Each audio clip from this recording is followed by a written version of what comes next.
ସମସ୍ତଙ୍କୁ ପ୍ରଭୁ ଯୀଶୁଙ୍କ ନାମରେ ଆନ୍ତରିକ ନମସ୍କାର। ଆପଣମାନଙ୍କୁ ପ୍ରତ୍ୟେକଙ୍କୁ ମୋର ଆଉ ଏକ ଭିଡ଼ିଓକୁ ମୁଁ ସ୍ୱାଗତ କରୁଅଛି। ପ୍ରିୟ ବନ୍ଧୁଗଣ, ପ୍ରିୟ ଭାଇ ଏବଂ ଭଉଣୀମାନେ, ଆଜି ଆମେ ଏକ ଗୁରୁତ୍ୱପୂର୍ଣ୍ଣ ବିଷୟକୁ ନେଇ ଆଲୋଚନା କରିବା। ଆପଣ ତ ଜାଣିଥିବେ, ପୂର୍ବ ଭିଡ଼ିଓରେ ମୁଁ କହିଥିଲି ଯେ ଏମିତି ଏକ ଭିଡ଼ିଓ ଯାହାକି ସୋସିଆଲ ମିଡ଼ିଆରେ ଭାଇରାଲ ହେବାରେ ଲାଗିଛି।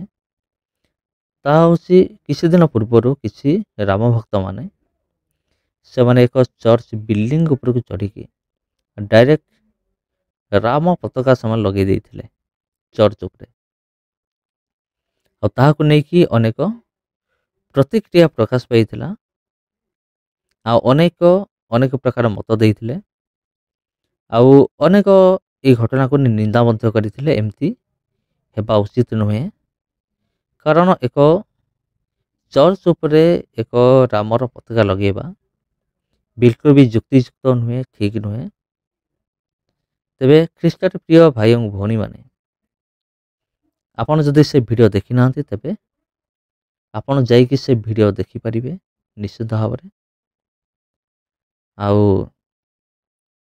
ଯଦି ଆପଣ ପ୍ରଥମ ଥର ପାଇଁ ଏହି ଚ୍ୟାନେଲକୁ ଆସିଛନ୍ତି ତେବେ ଏହି ଚ୍ୟାନେଲକୁ ସବସ୍କ୍ରାଇବ୍ କରନ୍ତୁ, ଆଉ ଭିଡ଼ିଓକୁ ଲାଇକ୍ କରନ୍ତୁ, ଆଉ ଏହି ଭିଡ଼ିଓକୁ ଅନ୍ୟମାନଙ୍କ ସହିତ ସେୟାର ମଧ୍ୟ କରନ୍ତୁ, କାରଣ ଏହିପରି ଭିଡ଼ିଓ ମୁଁ ଆପଣଙ୍କ ନିମନ୍ତେ ସଦାସର୍ବଦା ଆଣିଥାଏ। ମୋର ଚ୍ୟାନେଲରେ ଏହି ପ୍ରକାର ଭିଡ଼ିଓ ହିଁ ନୁହେଁ, ମୋର ଚ୍ୟାନେଲରେ ଆହୁରି ଅନେକ ପ୍ରକାର ଭିଡ଼ିଓ ଆପଣ ପାଇପାରିବେ। ଯେପରିକି ବାଇବଲରେ ଯେଉଁ ଐତିହାସିକ ସ୍ଥାନ ଗୁଡ଼ିକ ଅଛି ସେ ବିଷୟରେ ଭିଡ଼ିଓ ଅଛି, ବାଇବଲ ଷ୍ଟୋରି ବିଷୟରେ ଭିଡ଼ିଓ ଅଛି, ଖ୍ରୀଷ୍ଟିଆନ ତାଡ଼ନା ବିଷୟରେ ମଧ୍ୟ ଭିଡ଼ିଓ ମୋର ଚ୍ୟାନେଲରେ ଆପଣ ପାଇପାରିବେ। ତେଣୁ ଯଦି ଆପଣ ଚାହୁଁଛନ୍ତି ଏହିପରି ଇଣ୍ଟରେଷ୍ଟିଂ ବିଷୟ ସବୁ ଦେଖିବା ନିମନ୍ତେ, ତେବେ ଏହି ଚ୍ୟାନେଲକୁ ସବସ୍କ୍ରାଇବ୍ କରିକି ଆପଣ ରଖିପାରିବେ। ତେବେ ଖ୍ରୀଷ୍ଟରେ ପ୍ରିୟ ଭାଇ ଏବଂ ଭଉଣୀମାନେ, ଆପଣମାନଙ୍କ ପ୍ରତ୍ୟେକଙ୍କୁ ମୋର ଆନ୍ତରିକ ନମସ୍କାର। ଆଉ ସେଦିନ ପ୍ରାୟ 20-25 ଜଣ ରାମ ଭକ୍ତମାନେ ସେମାନେ ଏକ ଚର୍ଚ୍ଚ ସାମ୍ନାକୁ ସେମାନେ ଆସିଲେ। ଆସିକି ସେମାନେ ଜୟ ଶ୍ରୀରାମର ନାରା ସେମାନେ ଲଗାଇଲେ।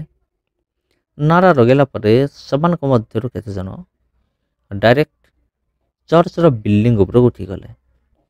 ସେ ଚର୍ଚ୍ଚର ପାଳକ ଯିଏ ଥିଲେ ସେ ସେମାନଙ୍କୁ ମନା କଲେ, ଦେଖ ଭାଇ, ଏଇଟା ବିଲକୁଲ ବି ଠିକ୍ ନାହିଁ। ଆଉ ଆମେ ତ ଆମ ଜାଗାରେ ଠିକ୍ ଅଛୁ, ତୁମେ ଆମକୁ କାହିଁକି ହଇରାଣ କରୁଛ?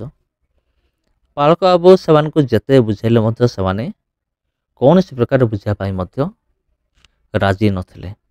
ବିଲକୁଲ ବି ସେମାନେ ରାଜି ନଥିଲେ। ତେବେ ଗୋଟିଏ କଥା ଆପଣ କହି ରଖୁଛି, ତ ଏ ବିଷୟରେ ଆପଣଙ୍କର ରାୟ କ'ଣ ମୋତେ କମେଣ୍ଟ ମାଧ୍ୟମରେ ନିଶ୍ଚୟ ଜଣାଇବେ।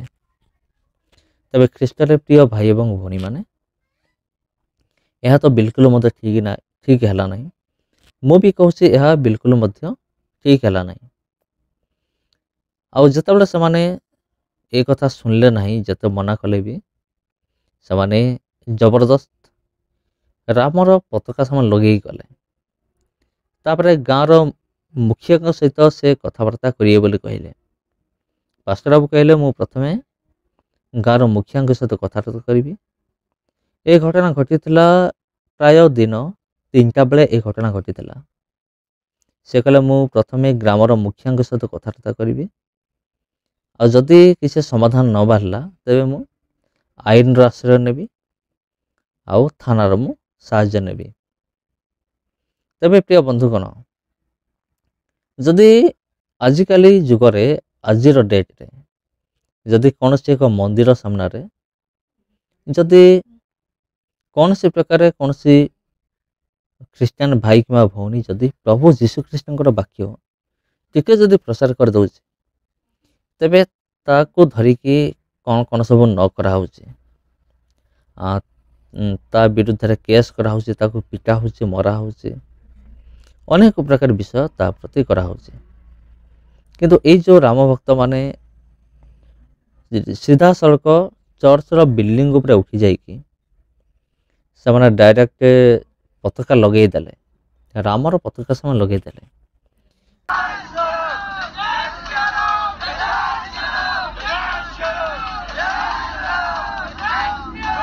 ତେବେ ଏମାନଙ୍କୁ କ'ଣ କରାଯିବା ଉଚିତ ଆପଣ କମେଣ୍ଟ ମାଧ୍ୟମରେ ନିଶ୍ଚିନ୍ତ ରୂପରେ ଜଣାଇବେ। ତେବେ ସମସ୍ତଙ୍କୁ ଖ୍ରୀଷ୍ଟରେ ପ୍ରିୟ ଭାଇ ଭଉଣୀମାନେ ଆପଣଙ୍କୁ ପ୍ରତ୍ୟେକଙ୍କୁ ମୋର ଆନ୍ତରିକ ନମସ୍କାର। ଆଉ ଏ ସମସ୍ତ ବିଷୟ ଦେଖିକି ଆପଣ କ'ଣ ଭାବୁଛନ୍ତି କମେଣ୍ଟ ମାଧ୍ୟମରେ ଆପଣ ନିଶ୍ଚିନ୍ତ ଭାବରେ ଜଣାଇବେ। ତେବେ ଆମ ଭାରତ ହେଉଛି ଏକ ଧର୍ମ ନିରପେକ୍ଷ ରାଷ୍ଟ୍ର। ହଁ ଭାଇମାନେ, ଆମମାନଙ୍କ ଭାରତ ଏକ ଧର୍ମ ନିରପେକ୍ଷ ରାଷ୍ଟ୍ର। ଧର୍ମ ନିରପେକ୍ଷର ଅର୍ଥ ହେଉଛି ଏଠି ସବୁ ଧର୍ମର ଲୋକମାନେ ବାସ କରନ୍ତି। ଆଉ ସମ୍ବିଧାନରେ ଯାହା ଆଇନ ଅଛି, ଯାହା ନିୟମ ଅଛି, ଯେ ସମସ୍ତେ ନିଜ ନିଜର ଧର୍ମକୁ ପ୍ରଚାର କରିପାରିବେ, ଏଥିରେ କୌଣସି ବାଧା ନାହିଁ।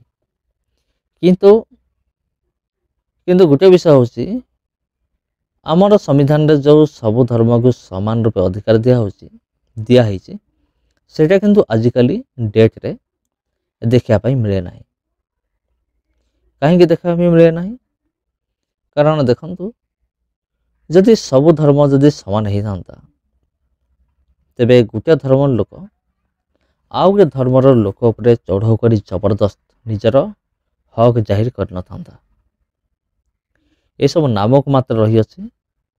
ହଁ, ଗୋଟିଏ ଦିନ ଥିଲା ସମ୍ବିଧାନର ଭ୍ୟାଲୁ ଥିଲା, କିନ୍ତୁ ବର୍ତ୍ତମାନ ସମ୍ବିଧାନର କୌଣସି ଭ୍ୟାଲୁ ହିଁ ନାହିଁ। ଏଇଭଳି ଭାବରେ କରିଦିଆହେଇଛି ଲୋକମାନଙ୍କ ଦ୍ୱାରା। ତେବେ ଆଜିକାଲି ଡେଟ୍ରେ ଜଣେ ଧର୍ମ ନାଁରେ କିଛି ବି କରିପାରୁଛି। ତେବେ ଖ୍ରୀଷ୍ଟିଆନମାନଙ୍କ ପ୍ରତି ତାଡ଼ନତା ଛାଡ଼ନ୍ତୁ ଦୂରର କଥା, ସେଇଟା ତ ନିଶ୍ଚୟ ହେଉଛି। କିନ୍ତୁ ତା ସହିତ ବି ଏମିତି ଅନେକ ଗୁଡ଼ିଏ ଅମାନବୀୟ ଘଟଣା ସବୁ ଘଟୁଅଛି। ତେବେ ଏ ବିଷୟରେ ଆପଣଙ୍କର ମତ ନିହାତି ଦରକାର, ଆପଣଙ୍କ ମତ ନିଶ୍ଚିତ ଭାବରେ ଦରକାର। ତେବେ ଖ୍ରୀଷ୍ଟ ପ୍ରିୟ ଭାଇ ଏବଂ ଭଉଣୀମାନେ, ଆଉ ଏହି ଘଟଣାକୁ ପ୍ରକାଶ ରାଜ ମଧ୍ୟ ନିନ୍ଦା କରିଛନ୍ତି, ଯାହାଙ୍କୁ ଆପଣ ଭଲ ଭାବରେ ଜାଣନ୍ତି, ଆଉ ଯିଏକି ଜଣେ ଫିଲ୍ମ ଆକ୍ଟର ଅଟନ୍ତି। ସେ ମଧ୍ୟ ଏ ଘଟଣାକୁ ନିନ୍ଦା କରିଛନ୍ତି, କାରଣ ସେ ହିନ୍ଦୁ ହେଲେ ମଧ୍ୟ ସେ ଜାଣନ୍ତି କେଉଁଟା ଭଲ ଏବଂ କେଉଁଟା ଠିକ୍, ସେ ଭଲ ଭାବରେ ଜାଣନ୍ତି। ତେବେ ପ୍ରିୟ ବନ୍ଧୁଗଣ, ମୁଁ ଗୋଟିଏ ଟ୍ୱିଟରର ଗୋଟେ ସ୍କ୍ରିନଶଟ୍ ମୁଁ ଦେଖେଇବି। ସେ ଯାହାକି ଟ୍ୱିଟ୍ କରିଥିଲେ, ଏକ ଟ୍ୱିଟର ମାଧ୍ୟମରେ ସେ ଅଡ଼ିଏନ୍ସ ମାନଙ୍କୁ କ'ଣ କହିଛନ୍ତି ଏ ଘଟଣା ଉପରେ, ମୁଁ ତାହା ଆପଣଙ୍କୁ ମୁଁ ଦେଖେଇବି। ତେବେ ଏ ବିଷୟରେ ଆପଣଙ୍କର ମତାମତ କ'ଣ, ଆପଣ ନିଶ୍ଚିନ୍ତ ଭାବରେ ଜଣାଇବେ। ଏ ଭିଡ଼ିଓକୁ ଆପଣ ପ୍ରବଳ ମାତ୍ରାରେ ସେୟାର କରନ୍ତୁ। ଆଉ ଯଦି ଆପଣ ପ୍ରଥମ ଥର ପାଇଁ ଆସିଛନ୍ତି ଏହି ଚ୍ୟାନେଲକୁ, ତେବେ ଏହି ଚ୍ୟାନେଲକୁ ଆପଣ ସବସ୍କ୍ରାଇବ୍ କରିକି ନିଶ୍ଚିନ୍ତ ରୂପରେ ରଖନ୍ତୁ। ଆଉ ଏହି ଚ୍ୟାନେଲ ସହିତ କନେକ୍ଟେଡ଼ ରୁହନ୍ତୁ। ଆଉ ଯଦି ଆପଣ ସବସ୍କ୍ରାଇବ୍ କରିବେ, ତେବେ ପ୍ରତିଦିନର ଭିଡ଼ିଓର ନୋଟିଫିକେସନ୍ ଆପଣଙ୍କ ପାଖକୁ ପହଞ୍ଚିଯିବ। ଆପଣ କୌଣସି ବି ଭିଡ଼ିଓ ମିସ୍ କରିବେ ନାହିଁ। ସବୁ ଭିଡ଼ିଓ ଦେଖିବା ନିମନ୍ତେ ଆପଣ ସୁଯୋଗ ପ୍ରାପ୍ତ ହେବେ। ସେଥିପାଇଁ ମୋର ହମ୍ବୁଲ ରିକ୍ୱେଷ୍ଟ ଆପଣ ଏହି ଚ୍ୟାନେଲକୁ ସବସ୍କ୍ରାଇବ୍ କରି ଏ ଚ୍ୟାନେଲ ସହିତ କନେକ୍ଟେଡ଼ ରୁହନ୍ତୁ। ଯଦି ଆପଣ ଚାହୁଁଛନ୍ତି ଏହିଭଳି ଲାଟେଷ୍ଟ ଭିଡ଼ିଓ ଗୁଡ଼ିକ ବିଷୟରେ ଜାଣିବା ପାଇଁ। ଆଉ ଖ୍ରୀଷ୍ଟ ପ୍ରିୟ ଭାଇ ଓ ଭଉଣୀମାନେ, ନିଶ୍ଚିନ୍ତ ରୂପେ କମେଣ୍ଟ କରନ୍ତୁ। ଆଉ ବର୍ତ୍ତମାନ ମୁଁ ଏଇଠାରେ ରହୁଛି, ବିଦାୟ ନେଉଛି। ପୁଣି ଦେଖା ହେବ ଆପଣଙ୍କ ସହିତ ଆଉ ଗୋଟେ ଭିଡ଼ିଓରେ, ଆଉ ଗୋଟେ ଅଧ୍ୟାୟରେ। ସମସ୍ତଙ୍କୁ ଖ୍ରୀଷ୍ଟ ପ୍ରେମରେ ଆନ୍ତରିକ ନମସ୍କାର।